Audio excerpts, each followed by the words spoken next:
Hi, my name is JM and this is my life in clips.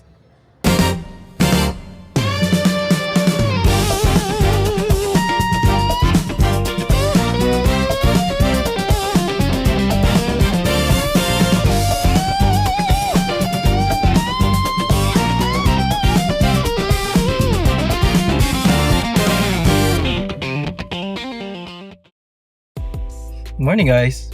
Sana okay kayo lahat. For today, kasama ko yung family ko and we will be going to Pampanga, specifically in Lubao, to celebrate yung birthday ng mom ko.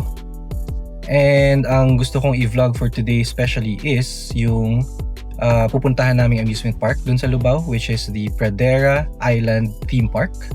So medyo relatively bago siyang amusement park. So gusto ko i-share din sa inyo kung ano yung mga rides, ano yung itsura niya, and magkano yung mga rates and all, and kung nag-enjoy kami overall.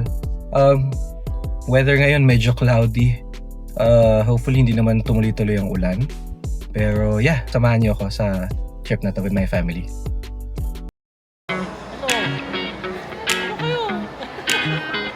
Tambay muna dito.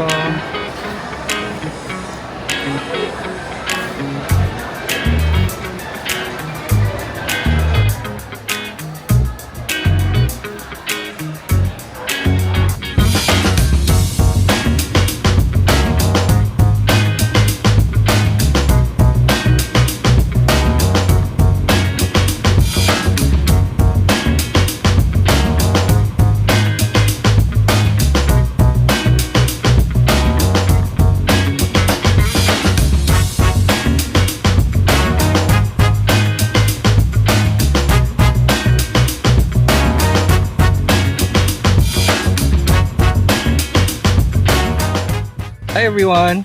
So nakarating na tayo dito sa pagsastayan natin sa Pampanga, which is yung Farmhouse Pampanga. Dito siya sa Florida Blanca. And tour ko kayo sa loob ng room. Pero tingnan muna natin itong labas. Ang ano niya ay isang malaking palayan. Sobrang ganda at sobrang nakaka-relax.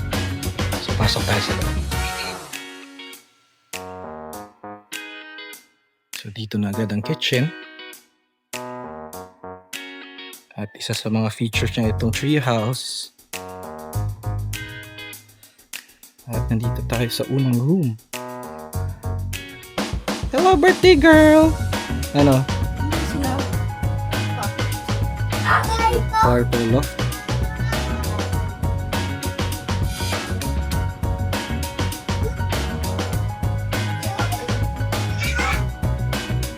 Dami-daming benches for relaxation. At syempre may video, okay.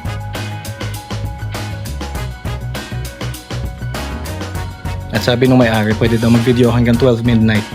Kasi nga naman wala kang kapitbahay dito. At ito may pool. Kompleto sa amenities. At mayroong ano bang tawag dito? Porch or something. At nandito yung isa pang villa. So may kita mo dito. So ang dami pang kama. Yan. And meron pa dito sa loob. 2 queen size at may isang double deck. So siguro total 2, 4, 5, 6, 7, 8, 9, 10. I think kaya to ng mga 16 to 20 na tao. Pwede sila mag-sleep soundly, hindi kailangan magsiksikan. So binook namin to directly sa Facebook page nila. Nakita din to sa Airbnb tsaka sa I think Agoda. Pero mas mahal kasi yung rates doon dahil nga may online portal. So direct booking kami para mas nakatipid. So ang na-book namin dito I think is around 15k per night. So for a family of 16 to 20, sobrang sulit na siya. Sobrang serene at peaceful. I mean, hindi natin alam sa gabi kung ano itsura, pero at least ngayon mukhang super okay siya. Yan.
We're going to Pradera! Yes, aki din.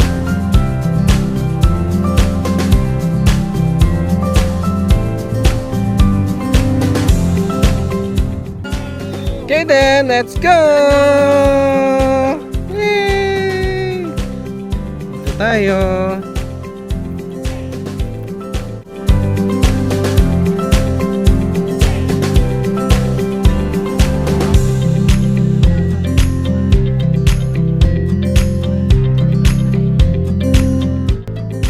Naka-promo pa din sila kay January na. Bale, 499 yung entrance. Nakahiwalay. Then may ride all you can pay for. And it comes with 200 pesos free food voucher. Yes! Hello! Saktuhan namin na wala masyadong tao today. Sana makadami kami ng rides. Wala masyadong pila. Dito na tayo. Let's go!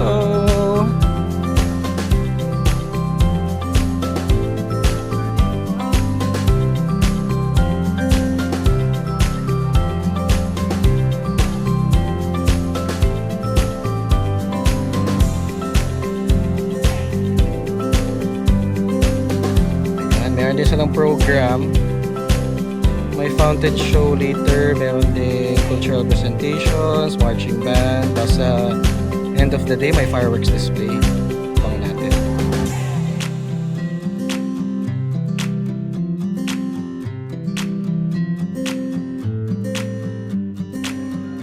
Ito ang map. Madami din mga rides. May pang team-team din siya pang ano. Yes. Aesthetic so far. Mas maliit siya definitely kaysa sa mga ibang theme parks. Pero mukhang maganda, mukhang exciting.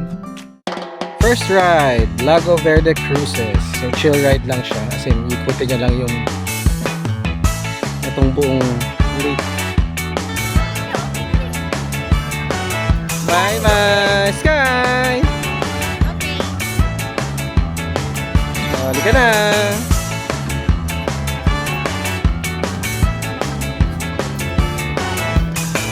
First ride! Hello!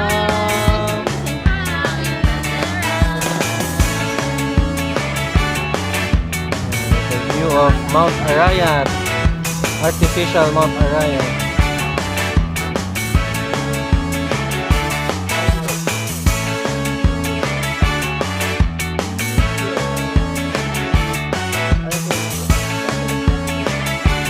Next ride, Turbulence.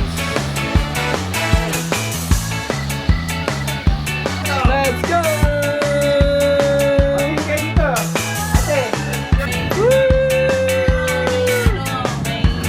Ano lang, light version lang.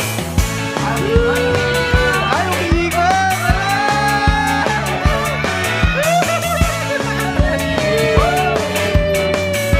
Umiikot pala siya!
Zambalitos Hideout. Hindi ako sasakay. Mga pamangkin ko lang ang sasakay. Ano yan ate? Parang parkour. Wow, naka ano pa. Ano to? Mula taas pa baba, hindi pa taas. Ah, okay. Let's go, kuya!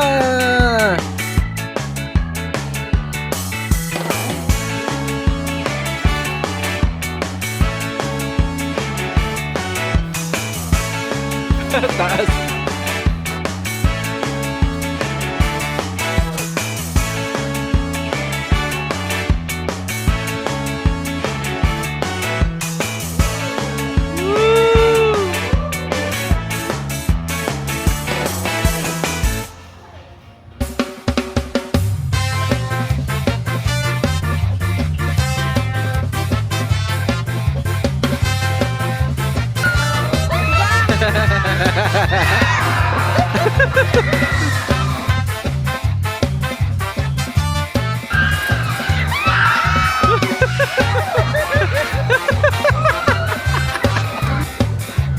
Malyari Galion.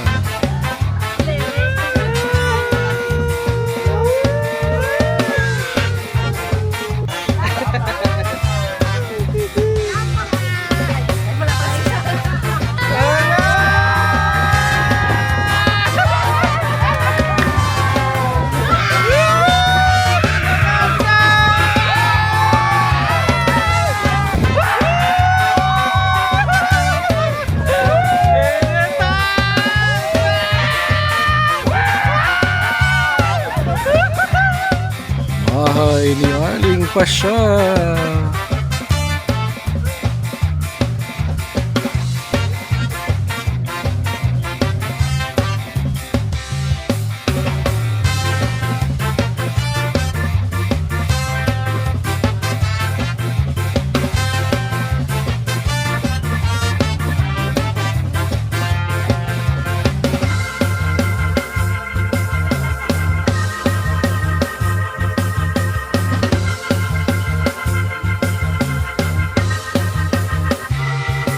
Naga Brigade.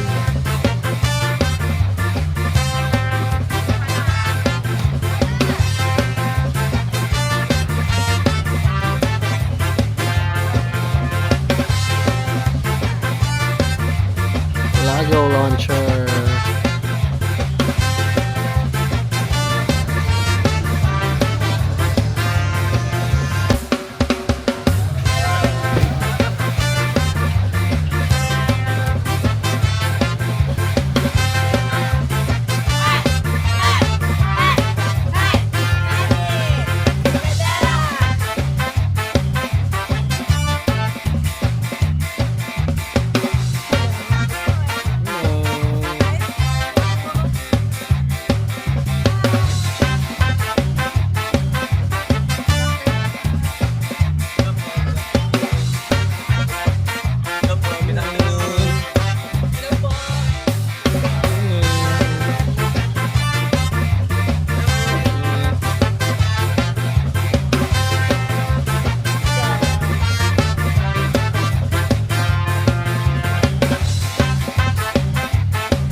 Sure, ang boring naman itong ride na to.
Anong masasabi nyo sa experience sa Pradera Island Theme Park?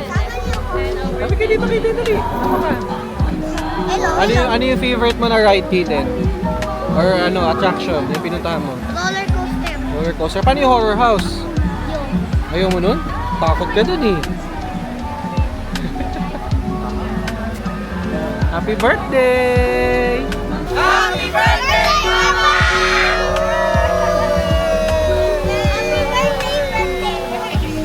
Okay, so overall feedback, actually nag-enjoy ako, nag-enjoy yung family.